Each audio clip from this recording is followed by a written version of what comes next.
माझं नाव पवलानंदी। मी धम्ममंगलममध्ये 4-5 वर्षापासून जॉईंट आहे। सरांचं नेहमी सेक्शन लागतं,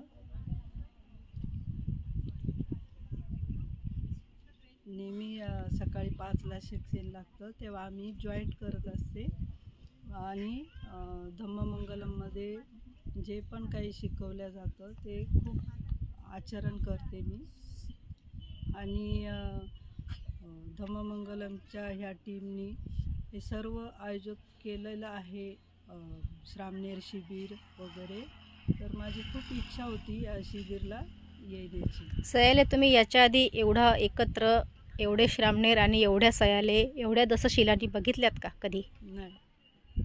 तर कसं वाटलं हे बघून? सर्व खूपच सुंदर, अप्रतिम आहे हे सर्व। असं वाटत होतं की मी श्रीलंका, नाव्याना या ठिकाणीच आहे का काय, हे सर्व बघून।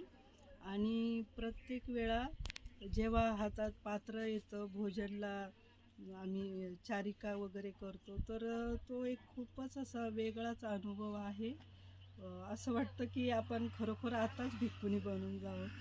आणि खूपच म्हणजे खूपच सुंदर हा सगळा प्रसंग आहे। तर भंतीजींनी त्या दिवशी एक सेक्शन घेतलेलं, रिद्धिपाद, 4 रिद्धिपाद। त्याच्यामध्ये छंदा म्हणून विषय होता। तर त्याचा अर्थ होतो इच्छा।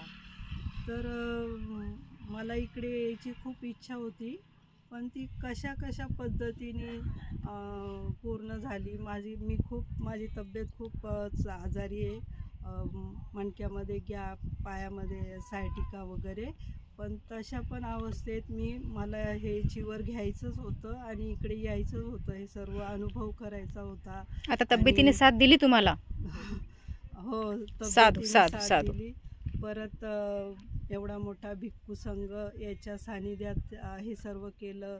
धम्ममंगलमची पूर्ण टीम यांचे पण खूप खूप आभार मानते। साधू साधू साधू।